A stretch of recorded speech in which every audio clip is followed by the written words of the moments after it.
Bonjour à toutes et à tous et bienvenue dans cette revue de presse. La première session ordinaire de l'Assemblée nationale pour le compte de l'année 2020 s'ouvrait ce mardi à Porto Novo sous la présidence effective de son président. Et ce matin, le quotidien Maison Plurielle nous informe en manchette que Louis Vlavonou est très préoccupé par la crise sanitaire que traverse le monde entier et dont le Bénin n'est pas épargné. Le journal détaille que le président de l'Assemblée nationale partage les peines et douleurs actuelles du peuple. L'événement précise qu'un impressionnant dispositif contre le Covid-19 a été présenté à l'ouverture de la dite session. Le journal nous renseigne que dans les propos de Louis Vlavonou, il rappelle que la lutte contre le coronavirus est l'affaire de tout le peuple béninois. À la une du quotidien L'Observateur, Vlavonou à l'ouverture de cette session a salué la promptitude du gouvernement dans la gestion de la crise du Covid-19. Tous au masque dans les 12 villes ce jour nous rappellent les quotidiens pluriels, le Béninois libéré et le coopérant.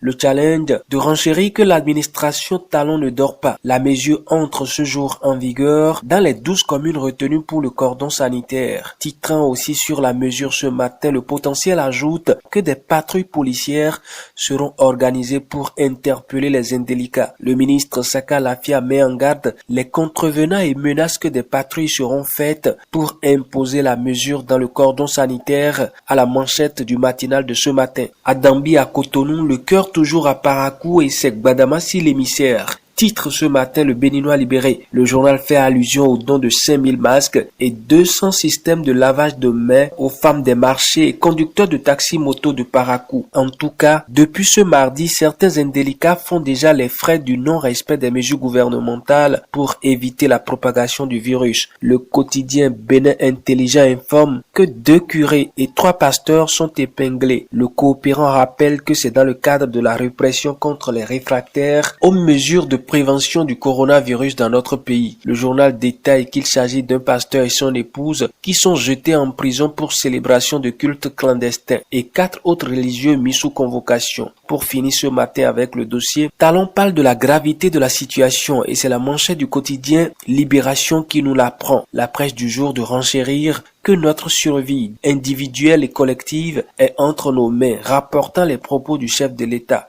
Pour Matin Libre, en tout cas, la communication bat de l'aile. Dans le décompte des cas infectés, l'encadre de gouvernance de Talon continue d'être passé au scanner. Dans le secteur énergétique, Notre Temps le Label nous rappelle ce matin que Maria Agleta 2 est une réalité tangible et foudroyante. Bénin Intelligent, après une interview exclusive réalisée avec le ministre Jean-Claude Oussou, nous dit qu'il y a de grandes enjambées énergétiques. La manchette du quotidien Les 4 Vérités est également consacrée ce matin aux grandes réalisations dans le secteur énergétique. Le journal précise qu'il n'existe plus de délestage. Pour le matinal, l'heure de la moisson a sonné dans le secteur énergétique. Tapata pour sa part y voit un boom dans l'électrification urbaine et rurale et annonce des milliers de compteurs prépayés disponibles.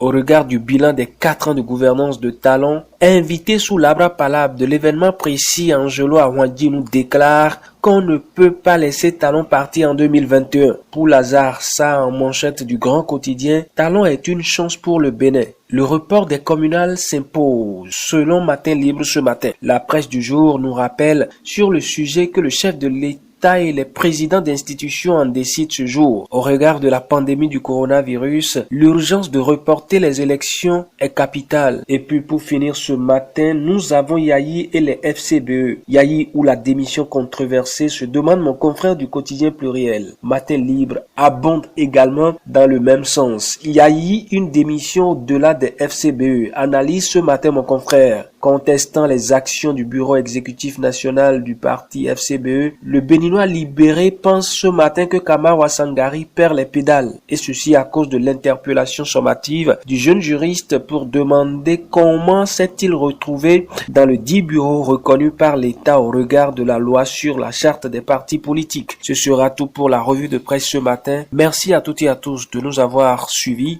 Excellente journée du mercredi. À demain si Dieu le veut.